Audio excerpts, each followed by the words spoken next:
Hello, welcome to the channel IQ the hope. My name is Mansoor Ahmad. जैसा कि title को देख के आपको पता चल रहा होगा, रिसेंटली हमने एक टॉपिक जो है वो सिलेक्ट किया है, लद्दाख अंडर 6th शेड्यूल। तो आपने देखा होगा न्यूज़ के अंदर भी जो है काफ़ी ज़्यादा जो है इसके ऊपर जो है डिस्कशन किया जा रहा है कि लद्दाख को जो है 6th शेड्यूल के अंदर जो है वो एंटर किया जाए।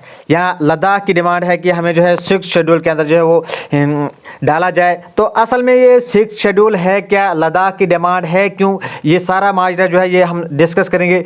वीडियो को शुरू करने से पहले मैं आपसे एक रिक्वेस्ट कर रहा हूँ, मेरा जो चैनल है IQ द होप, ये जो मेरा चैनल है यूट्यूब के ऊपर, तो इसको ज़रूर सब्सक्राइब करके रखें ताकि आने वाली वीडियोस की नोटिफिकेशन जो है आपको सबसे पहले मिलती रहे। अब जो है हम वीडियो के ऊपर जो है जाते हैं। अगर हम देखेंगे तो रिसेंटली जो है काफ़ी टाइम पहले जो है national commission for scheduled tribes यानी कि NCST, इनके द्वारा जो एक रिकमेंडेशन दी गई थी कि यूटी ऑफ लद्दाख जो है इसको 6th शेड्यूल के अंदर जो है वो ऐड ऑन किया जाए।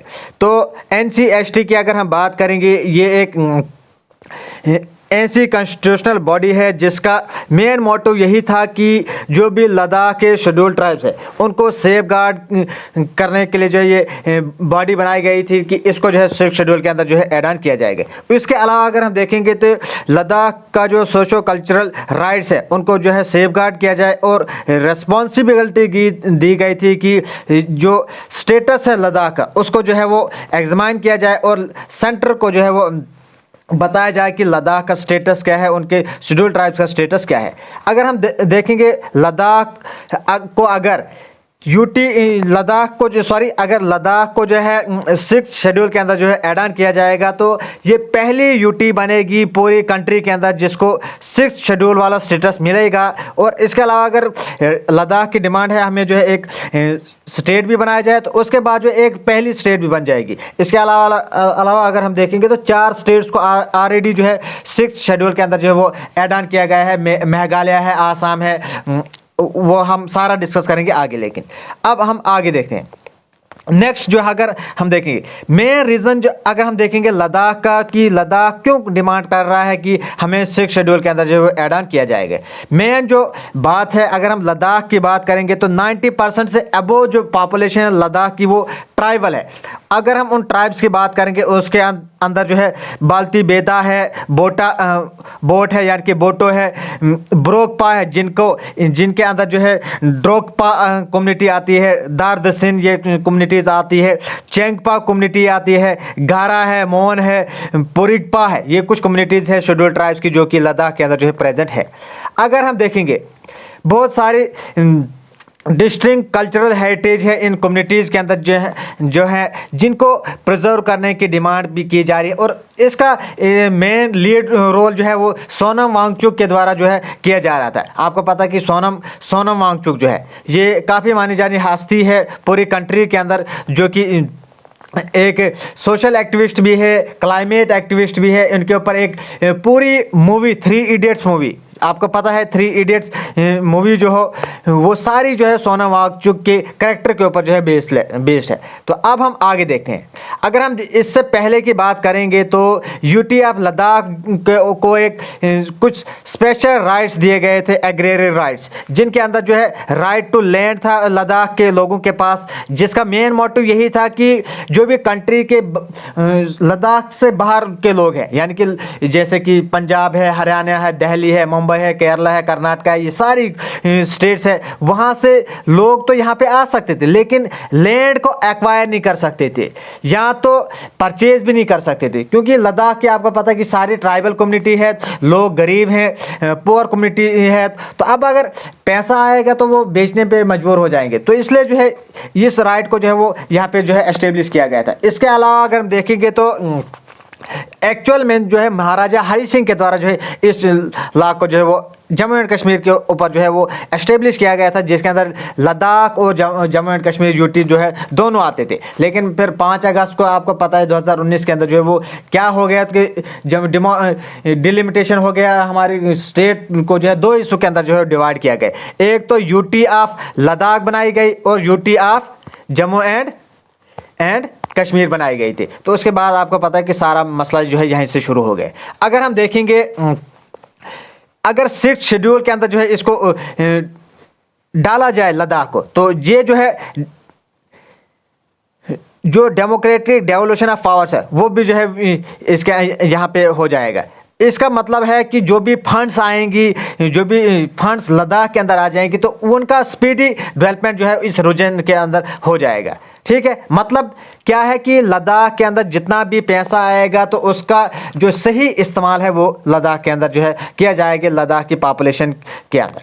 अब अगर हम देखेंगे तो ये भी एक टाइटल है, ये जो है न्यूज़ पेपर का आर्टिकल है कि यहाँ पे बताया गया है कि लद्दाख जो है ओनली यूटी बनेगा 6 शेड्यूल के अंदर एंटर होने पे, क्योंकि लद्दाख के अंदर जो है 97% अप्रॉक्सीमेटली जो है लद्दाख की पॉपुलेशन जो है वो ट्राइबल है। इसके अलावा अगर हम देखेंगे तो सबसे ज़्यादा पॉपुलेशन जो ट्राइबल पॉपुलेशन है वो ज़ंस्कार के अंदर है।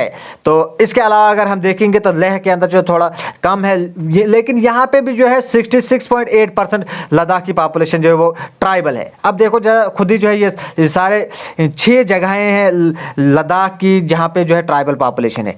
इसके अलावा अगर हम देखेंगे तो 6 शेड्यूल के अंदर जो है ऑलरेडी जो स्टेट जो है वो डाली गई है, उसके अंदर जो है वो आसाम है, मेघालय है, त्रिपुरा है, मिजोरम है, ये ऑलरेडी इस शेड्यूल के अंदर जो है वो डाली गई है। अब अगर हम देखेंगे तो 6 शेड्यूल के अंदर जो ऑटोनोमस पावर्स है वो कौन सी पावर्स होती है। सबसे पहले तो ऑटोनोमस डिस्ट्रिक्ट्स होती हैं, खुद में इख्तियार डिस्ट्रिक्ट्स होती है कि किस काम को जो है किस तरीके से किया जाए, वो सारा जो है डिस्ट्रिक्ट के ऊपर जो है होता है। अगर हम देखेंगे तो इसके अंदर जो है 4 स्टेट्स को जो है ऑलरेडी जो है 6 शेड्यूल के अंदर जो ऑटोनोमस डिस्ट्रिक्ट्स दी गई हैं, और वो एम्पावर करती है, गवर्नर जो है उनको एम्पावर करता है कि वो ऑर्गेनाइज या रीऑर्गेनाइज कर रहे हैं ऑटोनॉमस डिस्ट्रिक्ट्स को। अगर हम देखेंगे ये जो एक्ट है ये पार्लियामेंट का है या तो स्टेट लेजिस्लेचर के द्वारा जो अप्लाई किया जाता है कि ऑटोनॉमस डिस्ट्रिक्ट को जो है वो बनाया जाए या अप्लाई किया जाए स्पेसिफिक मॉडिफिकेशंस और एग्जम्पशंस के साथ। अगर हम देखें जो पावर ऑफ डायरेक्शन है इस रिगार्ड के अंदर जो है या तो प्रेसिडेंट के पास होती है या तो गवर्नर के पास होती है, मतलब कि ऑटोनॉमस डिस्ट्रिक्ट बनाने का जो सारा खेल होता है वो प्रेसिडेंट का होता है या तो गवर्नर का होता है।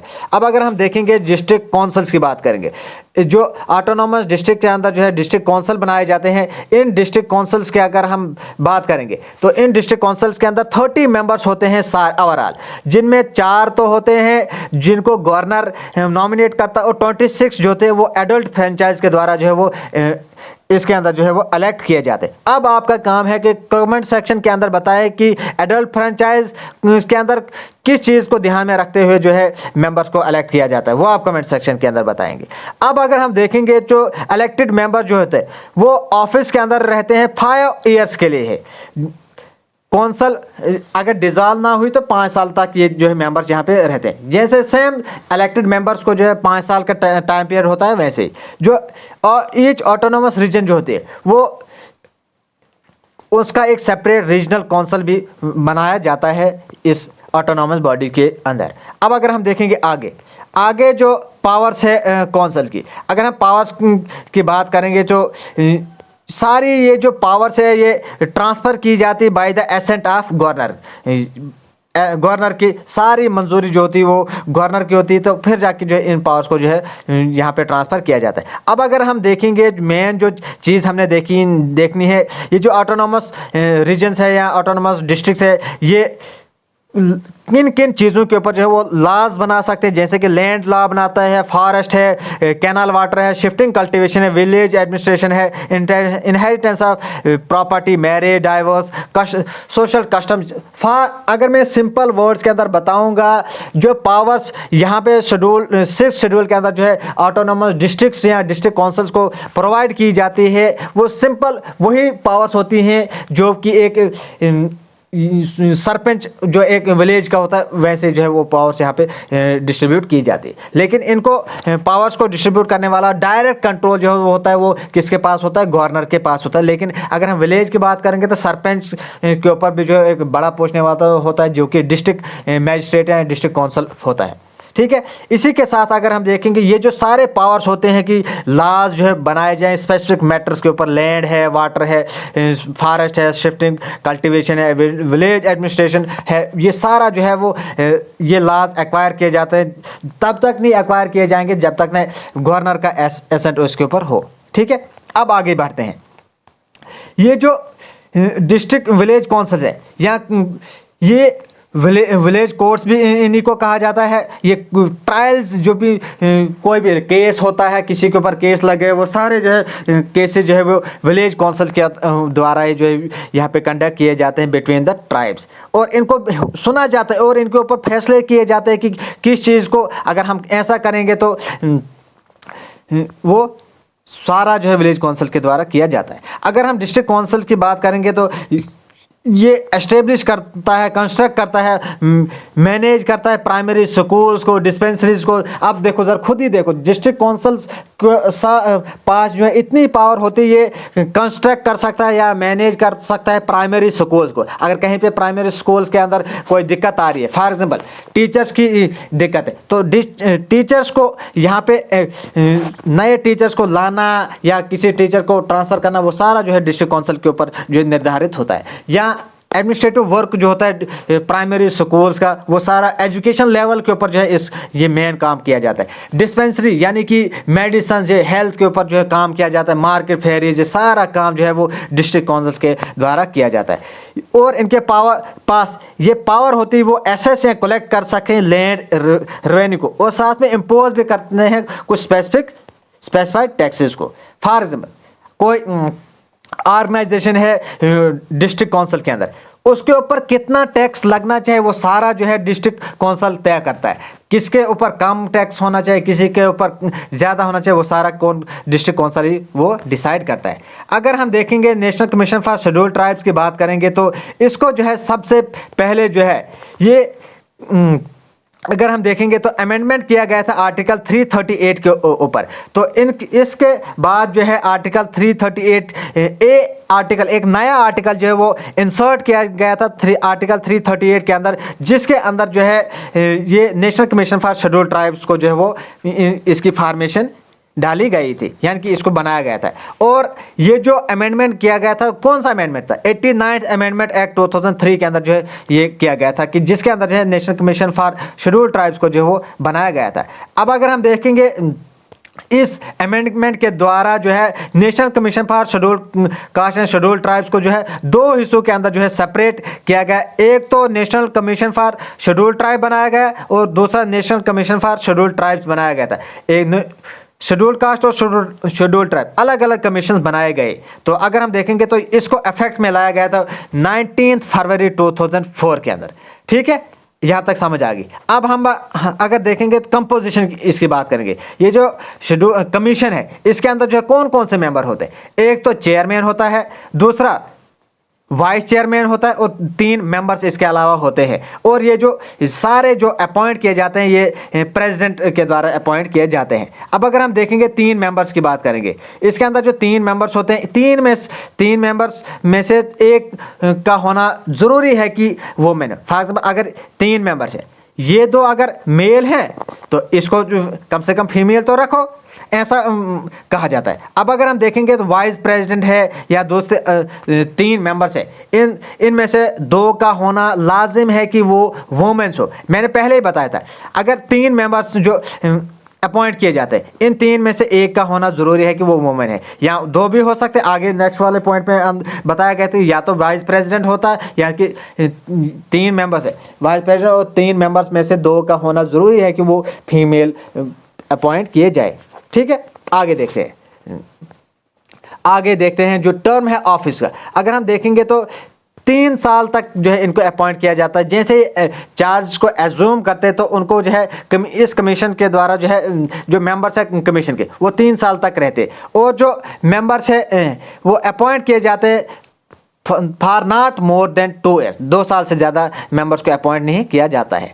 अब अगर हम देखेंगे फंक्शंस की बात करेंगे, मेन जो चीज़ है वो फंक्शंस की बात है।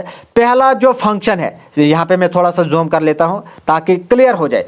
To monitor all matters relating to the safeguard provided for the scheduled tribes under the constitution or under any law or under any order of the government. जो शेड्यूल ट्राइब्स है, इनके matters को जो है safeguard किया जाए चाहे वो किसी भी कॉन्स्टिट्यूशन के अंदर लाए गए हैं या किसी लॉ के अंदर या किसी गवर्नमेंट के द्वारा। अब अगर हम देखेंगे to participate and advise on the planning process of socio economic development of the schedule tribe. अगर शेड्यूल ट्राइब्स के ऊपर कोई प्लानिंग कमीशन बनाई जा रही है कि इनको कैसे अपलिफ्ट किया जाए, तो यहाँ पे जो है इनको ये जो मेंबर्स हैं इनको मेंबर्स जगह दी जाती है ताकि इनको ध्यान में रखते हुए जो इन लॉज को बनाया जाए। अब अगर हम देखेंगे तीसरा लॉ क्या कहता है, तीसरा लॉ कहता है to evaluate the progress of the development under the union and any state.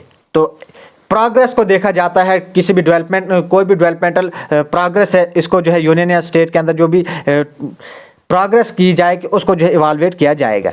इसके अलावा अगर हम देखेंगे to present to the president annual and at such other time as the commission may deem fit report upon the working of their safeguard।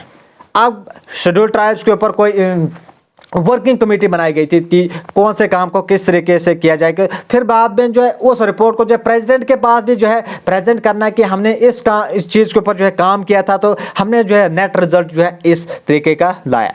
ठीक है, अब अगर हम देखेंगे तो national commission for schedule tribes की बात करेंगे तो इसको जो है न्यू दिल्ली के अंदर जो है इसका हेडक्वार्टर है। उम्मीद है कि इसी के साथ ये छोटा सा वीडियो जो है मैंने बनाने की कोशिश की थी, तो उम्मीद है कि आपको ये पसंद आया होगा। अगर कहीं पसंद नहीं आता है तो ज़रूर कमेंट सेक्शन के अंदर बताएं, ताकि क्योंकि कमेंट सेक्शन आपका है, क्योंकि वहाँ पे आप कुछ भी बोलना चाहे वो सारा आपके ऊपर डिपेंड है। मैं आपसे एक ही रिक्वेस्ट कर रहा हूँ, मेरा ये जो चैनल है ज़रूर सब्सक्राइब करके रखें, ठीक है, और चैनल को जो है ज़रूर सब्सक्राइब करके रखें ताकि आने वाली वीडियोस की जो है आपको जो है नोटिफिकेशन मिलती रहे। यहाँ पे मैंने चैनल का नाम भी रखा लिख के IQ द होप। कितना प्यारा नाम रखा मैंने इस चैनल का, यूनिक नेम है, यूट्यूब के ऊपर और कोई नाम ही नहीं मिले। IQ द होप अगर हम एक्चुअल में देखेंगे हेल्पिंग आउट पीपल एवरीवेयर का मतलब है, मेरा मेन मोटिव है कि नॉलेज को जो है वो डिस्ट्रीब्यूट किया जाए, कि जहाँ पे नॉलेज की जिस चीज़ बच्चे को जो है नॉलेज की ज़रूरत है मैं अपनी तरफ से जो है कोशिश करता हूँ। इसी के साथ ये छोटा सा वीडियो मैंने बनाया था, आपको पसंद आया होगा। अगर कहीं पर कुछ कमी लगती है तो ज़रूर कमेंट सेक्शन के अंदर बताएँ। Thanks for watching our videos and God bless you all.